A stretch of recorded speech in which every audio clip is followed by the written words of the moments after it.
Hello and welcome to Agri Talk for the month of July. I'd like to welcome everybody. We've got a special guest with us. If you're into tree health and culture and all of that good stuff, I would like to welcome Scott Swain with us. He is a arborist for actually the world, I guess, if you could call it that. So welcome, Scott. How are you doing today, Scott? We're doing well. I Good. appreciate you having me on. Appreciate it. Appreciate you stopping in with us. Now, tell me, Scott, what does an arborist do? And before that, give me a little bit of information about you. How long you've been into this business, or what got you into this? I started this because I needed a job. I was working for a co-op, and they had an opportunity to work outside in the trees, and I took it, liked it, took some training, and at the same time learned that the International Society of Arboriculture had more skills and more training that you could take, and I took those. Got my ISA certification and have basically been in it ever since. So I have worked with inside the electric utility industry. I have worked for the largest utility consulting company in the world. Now I own my own business, and we take care of trees for people in the government. Great, great. Now, when you say take care of trees, now that's a variety of things, from could be disease related to just could be a limb, or could be just, hey, we want to clear this ground, or give me the best recommendations. How do you determine, or is it just you, or do you have a team of you go in and just kind of assess the situation? What is that? It depends upon what the owner or manager of the property wants.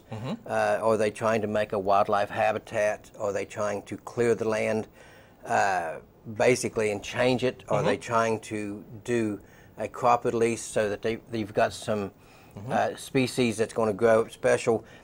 That's the first step, is finding out what the goals of the manager and what the goals of the property owner is. Once you get those, then you sit down, and yes, we have a team that we go with so that we can set up a plan to go through the steps and achieve the goals that the manager or the owner wants to achieve. Okay.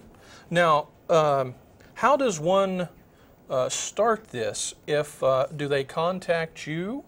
If most of our work now with TCS is mostly government work.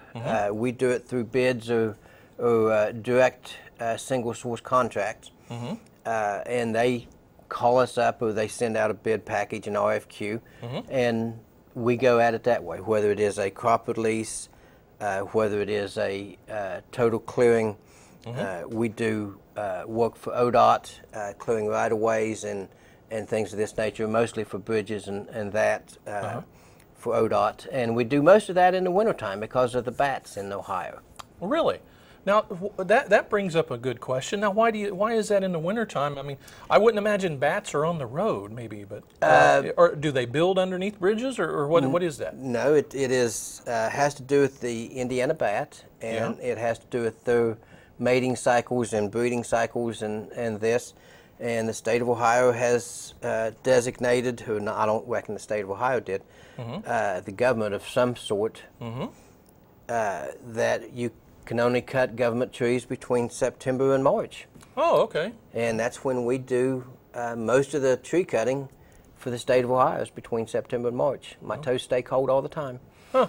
Yeah, it sounds like, that's definitely a wintertime job, I guess. But so what do you do with these trees when you clear them? Are they repurposed for mulch, or depending on, obviously probably depending on the owner, but most of the time with the government, with the state of Ohio, we actually own the trees, and we have to get them off the site. With most of the right-of-way work we do for the state of Ohio, we just chip them. We turn them into what is called renewable energy for the VA hospital and Meade. Most of the government facilities now have a prerequisite so that they have to have so much renewable energy. Okay. And we sell the chips to them so that they can burn them in their furnaces for renewable energy. That's where most of the trees go that we work with. So you chip them up. Now, what about a diseased tree? Does that still get chipped up and burnt, or do you have to do something special with that, or maybe there's no recommendation or laws? I don't know. Well, okay, if you're in Cincinnati, you know, where they're going through the Asian longhorn beetle, those are very restrictive laws and regulations of what you can do and what you must do with it. Here in southeastern Ohio, what we're dealing with now mostly is emerald ash borer that eats the ash tree. You know, burning them up is the easiest, quickest way to get rid of the ash borer, but it's not necessary. It's not necessary. It's not necessary. It is, you know, once the bug has went through its life cycle and has moved on, you know, that's exactly what's done. It has moved on. So, you know, you don't have to burn the trees, but the ash tree will still be dead. It'll die as it'll become a nuisance, I guess you would say. It will become a hazard. A hazard. There you go. It'll become a hazard. Become a hazard. So. Yeah, because they will literally drop limbs until they fall down. Now I know that used to, we didn't have it here for a long time, was the ash borer. How long has it been here, and do you see it just still being going to be a problem for a long time to come? It's going to be a problem for a while. It's, you know, a timeline. You know, I don't have, you know, the government might have an estimate of timeline. I don't know what a timeline is going to be by the time they get through the cycle of basically killing every ash tree that's here and moving on to another area that has ash trees. You know, probably 10 years. Really? Maybe less, but you know, within the 10-year program, you won't have any healthy ash trees to speak of around here. Huh. Interesting. So, do you see any future to making an ash tree immune to this, or what would be, you know, if it's not something that we could fix there, what's going to be the next tree that has a problem? What do you think? Is there other trees that have problems that we just haven't seen yet that you might be seeing? Or? Most of the problems that come from the trees come from insects that are shipped in. The Asian longhorn beetle was shipped in pilots where they shipped in car parts and other things from China and Asia and that.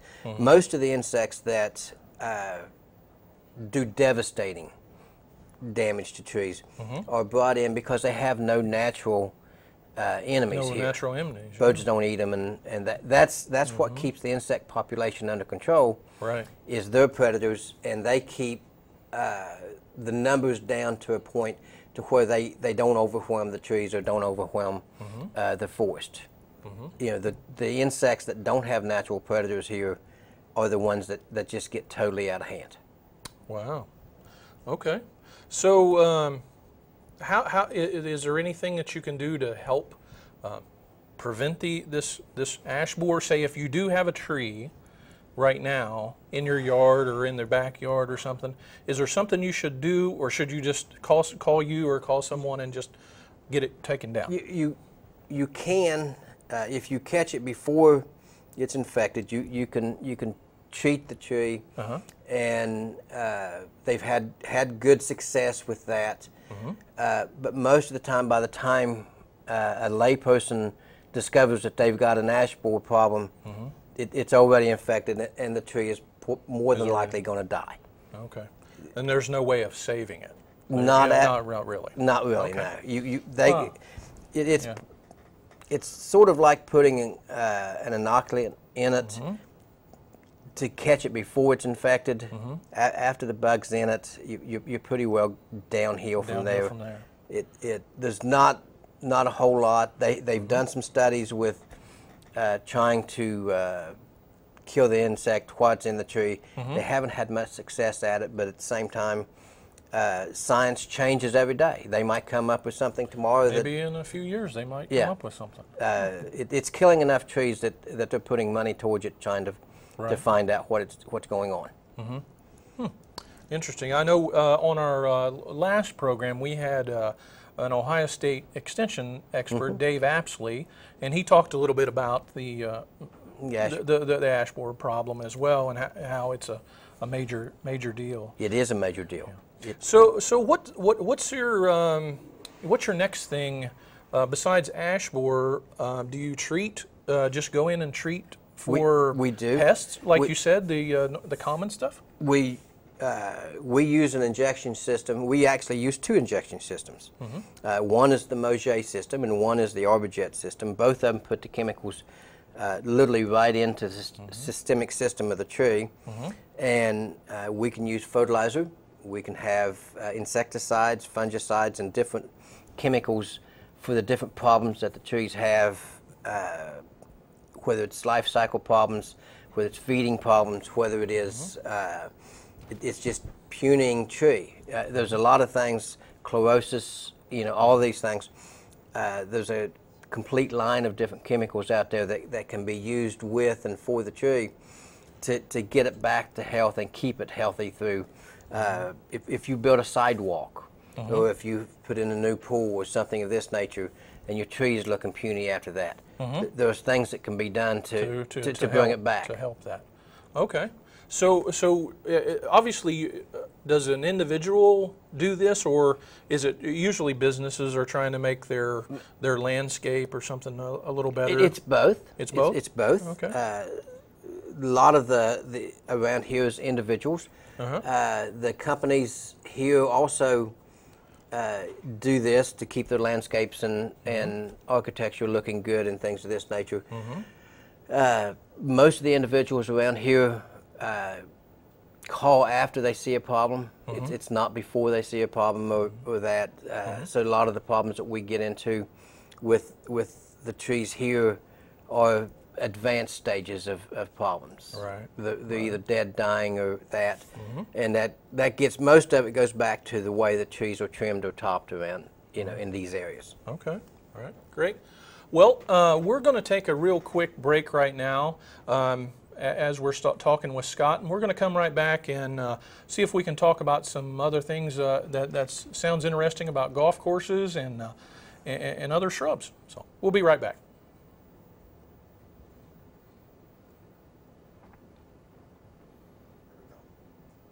Hello and welcome back to Agri Talk. I'm Duane Rigsby for your host today.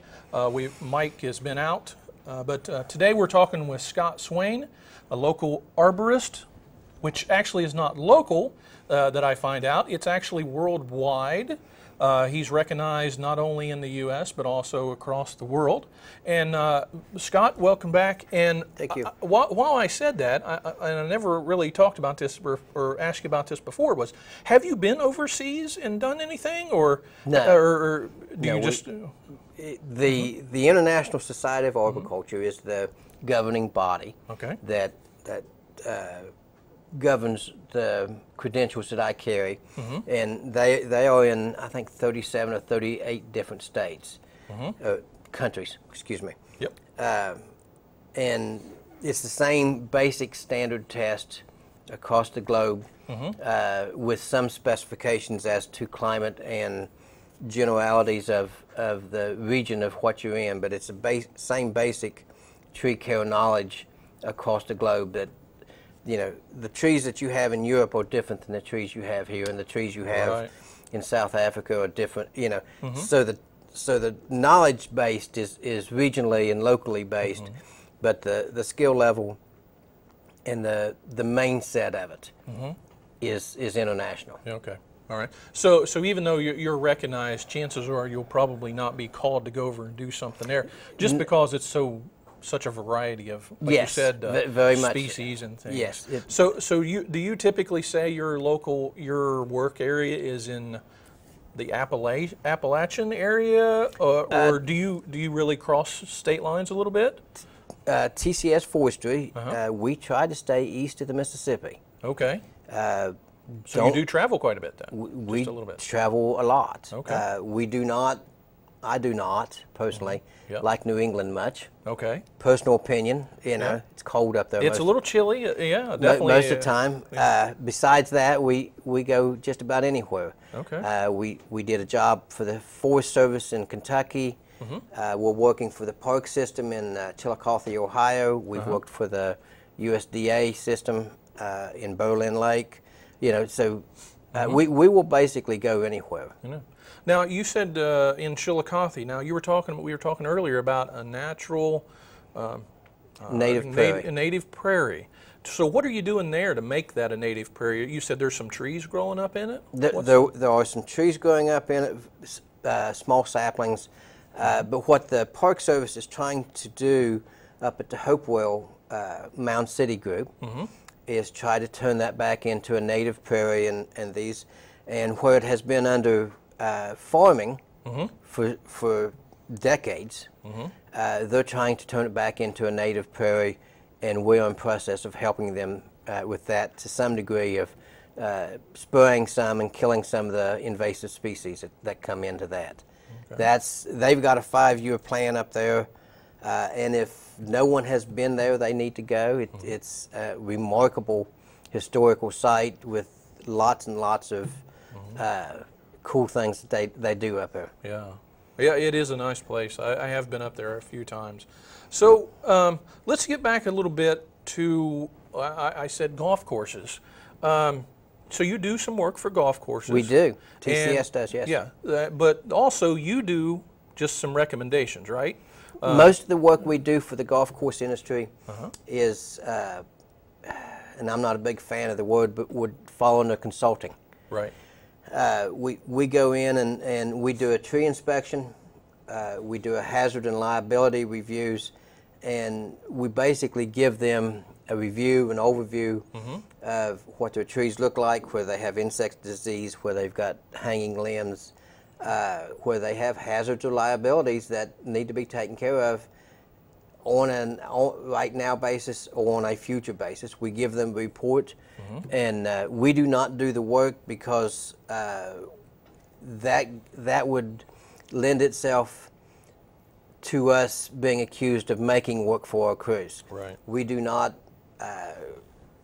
trim the trees or inject the chemicals or anything on the golf courses. We tell them and give them the recommendations, and they hire another outside company to do that. Okay. And so a lot of the golf courses, obviously, you know, they want to make sure everything's nice and neat.